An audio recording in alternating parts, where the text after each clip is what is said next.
There's a pretty one, Ulysses.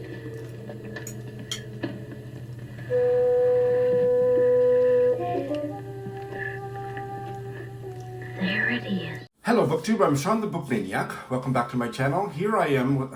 I think I like this location. I'm sitting in my dining room, which I never use. The dining room table is covered with groceries, empty shopping bags, some dishes, anything but, you know, there's no space to set a table and have a meal. But I think I kind of like this backdrop for certain of my videos. Perhaps, in other words, is a good place. There's room to put the word up on a blank wall behind me, and the color kind of is reminiscent of our bedroom in Tokyo. Anyway, but the chair, the dining room chair, those little things stick up if I don't position myself very correctly, and then it looks like I got something growing out and sucked at me. But anyway, let's carry on with the video. This is the first, in other words, this is the first episode I've filmed of, in other words, forever. I think this might only be the second one I've done in 2022. I am now in a position where I think I can get at least one, hopefully even two more, recorded and published before the end of the year. That is my goal. And I have recently started a Patreon account, and I mention that not only because I hope that if you haven't already started supporting me there, or through a PayPal contribution, all that information is in the show notes, but also because one of the reasons I started a Patreon account is to take some pressure off me, and that the removal of a substantial amount of that financial pressure enables me to devote even more time to booktubing.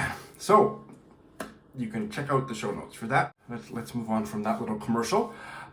In other words, is a occasional series in 2022, a very occasional series where I talk about the words and phrases that I find in my reading that are curious, interesting, have interesting etymologies, and so on. I am by no means a professional, and the more Patreon support I get, the more I'm going to take on the added step with this series of actually going to the university library to do deeper etymological research on these words. Right now I'm relying on what's available on the internet, and there is a ton of etymological information online, and that's how I do the research for these videos and have such a great time going down linguistic rabbit holes.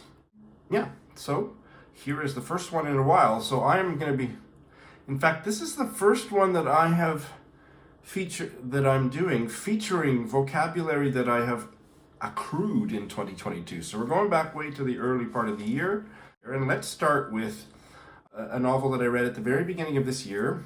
My first ever novel, this author's final novel from 1995, Touch and Go by Elizabeth Berridge, a little known, not nearly well enough known British novelist who died in about 2009. And her final novel was called Touch and Go, and the first two or maybe three words are from there. And the first one is piebald. I had heard that word many a time, didn't know exactly what it meant. Now I do, and the reason it means what it means is pretty interesting. Lindy, are you listening? This will be of interest to you, but you probably already know where this word comes from because you are Lindy. I'll give you a hint, those of you who are not Lindy. What's the name of Lindy's channel? Lindy's Magpie Reads. So pie comes from magpie. What does piebald mean? The adjective, it means of two different colors, spots or patches. White and black, or white and one other color. It comes from pie, the pie that comes from magpie, not the pie that comes from apple pie. And also bald. And an older meaning of bald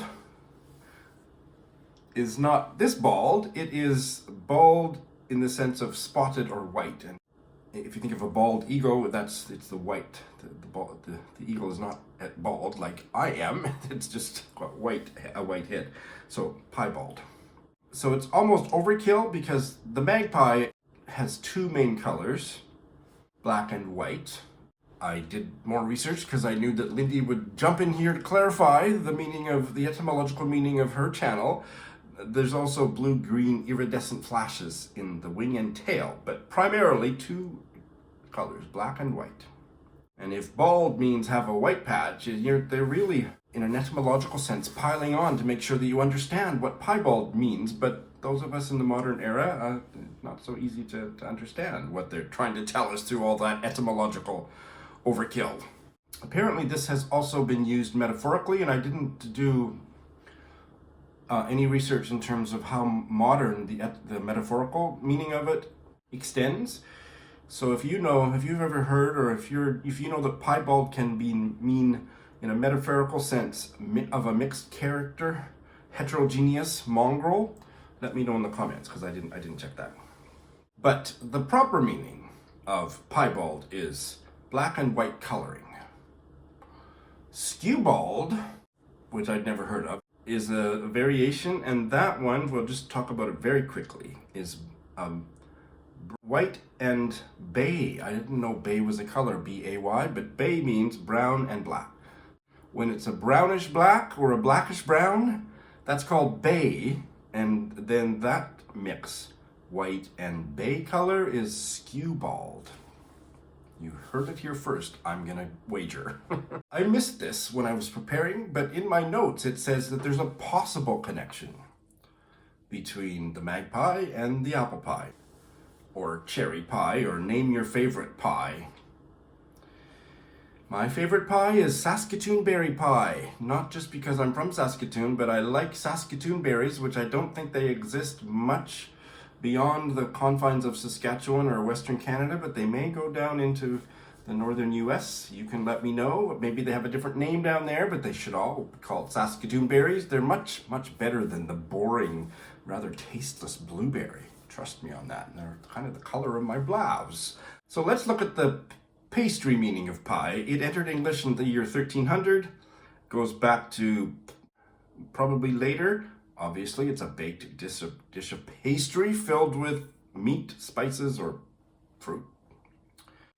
The medieval Latin pie meant meat or fish enclosed in pastry. The word pie is not known outside of the English language other than Gaelic, is what the etymologists tell me. The phenomena of fruit pies didn't begin to appear in English culture until around the year 1600. So the possible connection is that the magpie, and this is why Lindy chose it for her channel, Lindy's Magpie Reads, that the magpie collects miscellaneous objects. So Lindy not only collects books of very miscellaneous topic and genre, but reads them voraciously. But they think because of all the things that can possibly go into a pie, the assortment of things, that it might have a connection. I think that's a little tenuous. So let me know what you think of that. Is that a bit of an etymological stretch? Let's go back to the bald part, the second part of the word. The meaning of no hair is more recent than the meaning of kind of a white patch, and specifically on animals. And that goes back to the Proto-Indo-European root bhel. There is the spelling of it. And we get a whole bunch of words that when I list them for you now, you will, for many of them, you're going to be able to hear that association of shining, flashing, burning, or shining white. Blank from white, blanc, blank, blanket, blaze, bleach, bleak, blemish, blend, blonde, flambe, conflagration, flamboyant, flammable, and so on. And I should say a little bit more about magpie. The first part of magpie, mag, actually comes from a lot of names, especially Margaret, a lot of female names in English. Margaret, goodness, how many more are there? Margot, Marguerite, Madge, Mag, Maggie. And this is very sexist part of the etymological history of the word. Those words were used metaphorically to describe chattering, and magpies apparently are very chattering. So just to be clear, they think that the bird got the name from Margarets and Madges in the communities of England, but way back in the day, that were known for being chatterboxes. So obviously very sexist and certainly very interesting. The next one, also from the same novel, Touch and Go by Elizabeth Berridge from 1995, is draggled. Well, I'd heard of bedraggled, and I had a pretty clear and correct understanding of what it meant, but I'd never seen draggled. Well, basically it means the same. But did you know that there is an actually fairly clear etymological link between bedraggled and drag queens? Hear me out. So to be bedraggled or just draggled means to be wet and dirty. The literal meaning is because something you or it has been dragged through the mud, through a mud puddle, through the water. And so you're wet and dirty. Bedraggled skirt and so on. But the more metaphorical meaning is to be wet and dirty as if you or it has been dragged through the mud, which is the way that Elizabeth Berridge is using it, because she's talking about a draggled hedge. Well, it's not possible to drag a hedge through the mud, but there's been a storm or it's been raining and muddy and the hedge looks draggled. Okay. So let's talk about drag. I mean, obviously the verb drag, when you pull something on the ground and pull it along, but it's on the ground, that's what drag means.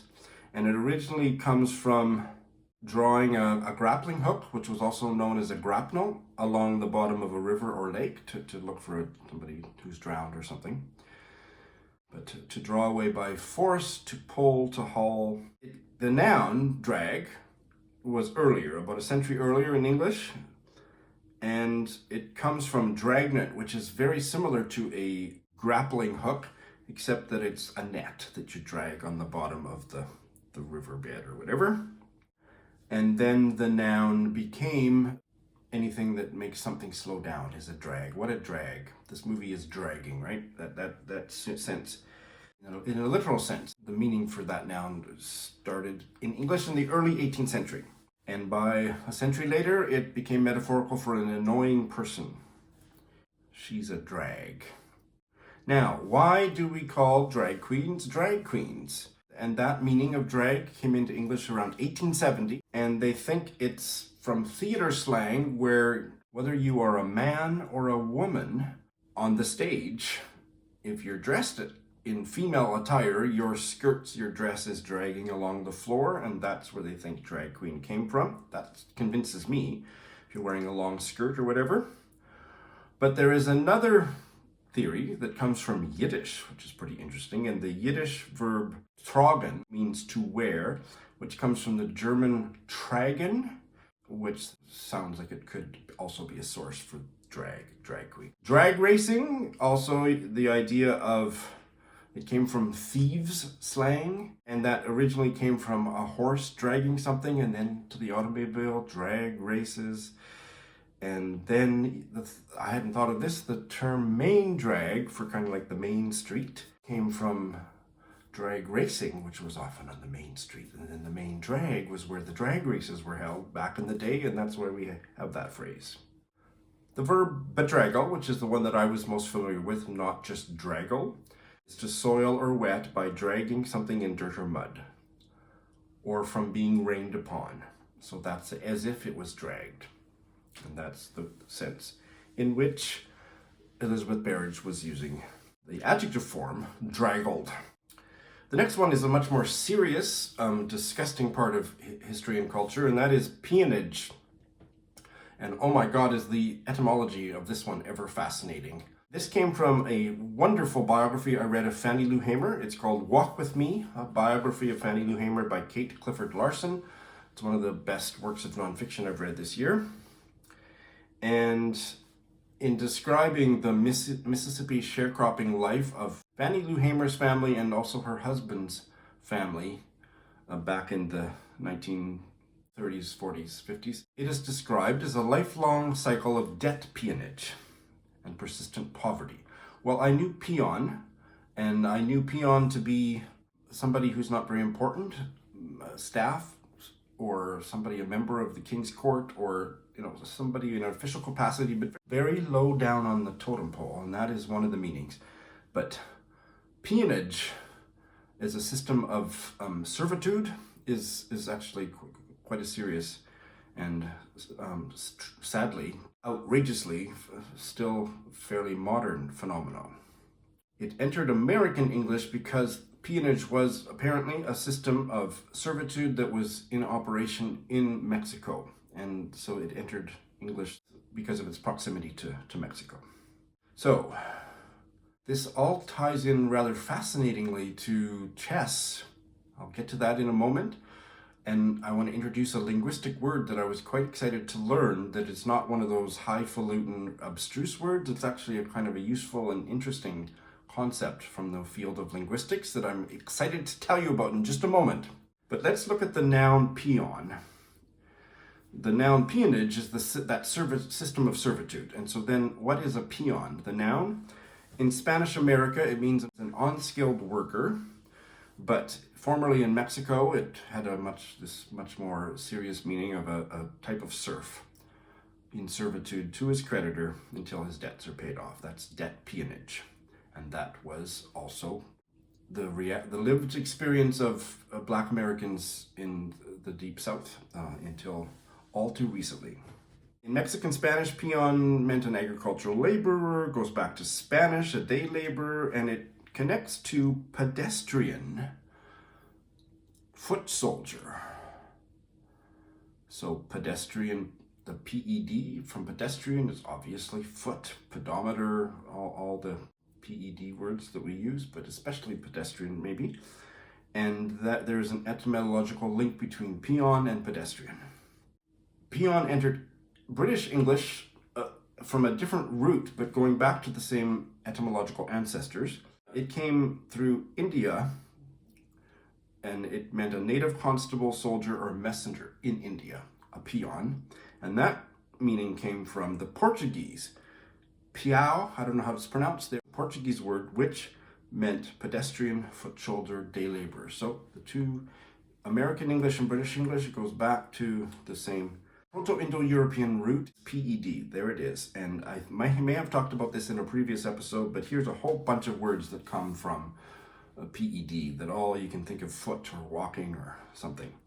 Centipede, expedite, expedition, foot, foosball, fetch, fetter, gastropod, impediment, millipede, impeccable, pedicure, pedigree, pejorative, pilot, pioneer, and so on and so on. So some of them you can very clearly see the link to foot, but others you'd have to do a little bit of etymological digging to tease that out. So here's the other word that the etymologists and linguists describe as a doublet. Here's doublet. So that's a linguistic term, and it's not, like I say, it's not one of those fancy schmancy ones that who the hell cares about this word. This one is interesting. A doublet is two or more words in the same language that are kind of twins. So another word for doublet is etymological twins. It's where they have different forms, but they go back to the same etymological root. They're in the same language and have the same meaning, but they're completely different spelling and pronunciation, like they don't look like each other. But if you trace them back, not only do they have the same meaning in present day or whatever time period you're looking at, but they go back to the same etymological root. So there is a doublet of peon in English, and that is pawn, like chess pawn. And the chess pawn is, I don't know anything about chess, but it's has the lowest value in rank on the chessboard, the pawn piece. So it goes back to the same PED foot root. And it has many meanings, some of which are identical to the meanings of peon. So that's why pawn and peon are doublets. Interesting. So pawn in some languages is named, it comes from the words for peasant or farmer. Foot soldiers in the lowest order, so that's exactly the same. Even in Irish, there is a version of this word that's a diminutive of chess and goes back to foot soldier. Even Thai language, Turkish, all have different variations of this. Metaphorically, that chess pawn has taken on metaphorical meanings of somebody who is easily manipulated, somebody who's sacrificed for a larger purpose. She's only a pawn in their game. But the foot soldier is the pawn in chess, and the foot soldier gave rise to all of these other meanings, including the horrific meaning that is the one referred to in the Fannie Lou Hamer biography of debt servitude. Another word from the Fannie Lou Hamer biography that I'm not going to spend very much time on, but just for interest, cuspidor. A cuspidor is a spittoon. And we don't want to spend too much time talking about what a spittoon or a cuspidor is, but you know what it is. It's when you were chewing snuff, usually, and it's like it's an ashtray for people who chew snuff. Here's some pictures of cuspidors and spittoons. And I'm not going to talk about how it's used because it's used in an extended description of the horrific abuse and violence the police perpetrated on Fannie Lou Hamer and her fellow Black activists in the 50s and 60s. It's horrific, and I'm not going to describe what role the cuspidor played in it because it's going to disturb you so much you're not going to want to hear anything about etymology. You're just going to want to scream. So, cuspidor is the Portuguese word for spittoon. Cuspir in Portuguese means to spit. It's also the same name that in Portuguese, apparently, and maybe other languages. Cuspidor is that little spitting sink at the dentist office is called a cuspidor. But the spear means spit, and that goes back to spew. Isn't this disgusting? Have you already fast forwarded over this explanation? The word spew came through Old English, a word spewan that meant spew or spit, and goes back to the Proto-Indo-European root that meant the same. And that's all I'm going to say about it before you lose your lunch. But one last thought on cuspidor. If you're a cigar smoker, it's better than being a snuff chewer, I think, but maybe not much. You might keep your cigars in a humidity-controlled box. That is called a humidor, and that is etymologically related to cuspidor. Oh, there you go. One of my biggest disappointments this year in my reading was the occasion where I first abandoned reading a biography of a member of the British royal family, and that was Queen Alexandra, Loyalty and Love by Francis Dimond. I got this far, and I'm not going to explain why, but it was disappointing that I got to the point where I couldn't continue. But here is a word from this book, and I may go back to this book at some point. I need to read other more accessible biographies of Queen Alexandra, but that's not what you're here to listen to me talk about. But the word from this book is withal. Apparently, according to dictionary.com, somebody correct me, the British pronunciation of this word, here it is. I had always pronounced it withal, but I don't know if I've ever heard anybody use it. But the British pronunciation is withal. Let me double check that. I'll put it right in here. It was the Cambridge Online Dictionary. Here is what they say the UK pronunciation is. Withal. Here's the US pronunciation. Withal. Now that's closer to what I would say, but I don't know if I've ever heard anybody say it. So if you disagree with that pronunciation, please chime in. It means in addition. I never knew what it meant. So the sentence is a quote from an old letter from around the time that Princess Alexandra first met her future husband, Bertie, the Prince of Wales. It is the Prince of Wales' older sister, Vicky, who writes, I think she hears the grass grow, and withal is so gentle and amiable and ladylike. And in addition.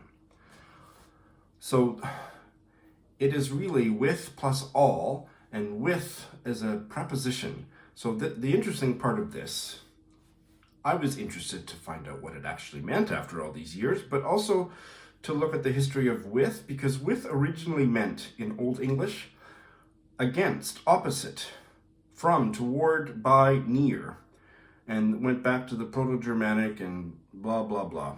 They haven't got it back to a they do have back to a Proto-Indo-European root that means apart, separate.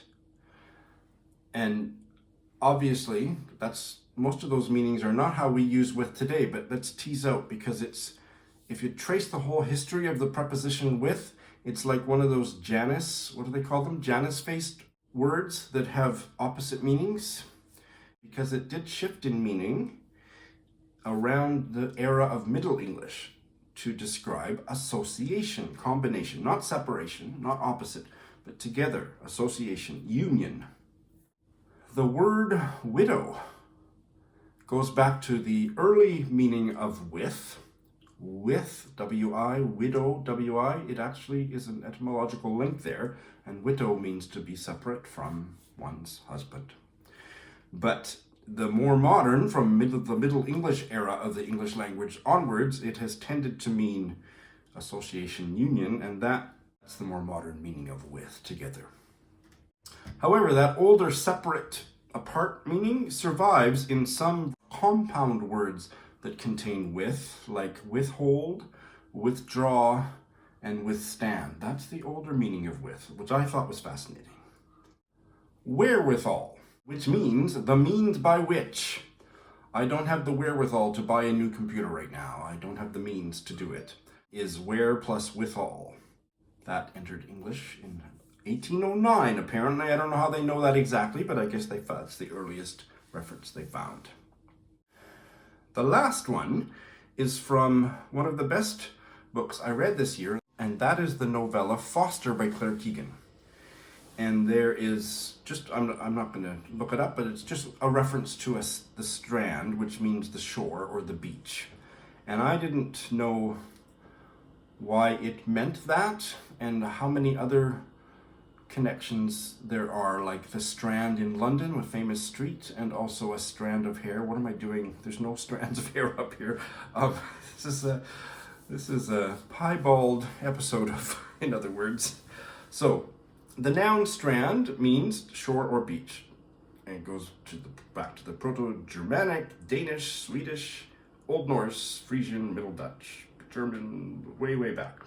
Maybe it comes from the Proto-Indo-European root stir, here it is, which means to stretch out, but nobody's quite sure. The strict meaning of strand meant the part of a shore that lies between the tide marks, but it's come to be more loosely defined as just the shore. And here's the connection to the London street. It was formerly also used to describe riverbanks, so not only seashores, but riverbanks, and that's where the London street name comes from. The Strand was was so named in the year 1246. They do not think there's any etymological connection between that and the strand of hair, which I don't have, unless it's coming out of my nose or my ears, which meant an individual fiber of a rope or whatever. No connection. But the verb to strand, or we often use it in the passive form, to be stranded, to be abandoned, to be left somewhere where you're helpless, does come from the shore. And if you think about it for 10 seconds, and I only thought about it for 7, so I hadn't made the connection, is that a ship left aground by the tide ends up stranded on the shore. So that's where stranded comes from. There's a very close and clear connection between them. All right, that is what I've got this time. Like I say, I am hoping to get at least 1 or 2 more of these out by the end of the year and keep up with them on a more regular basis. I know this has a small but devoted following, so thanks for your patience and thanks for watching.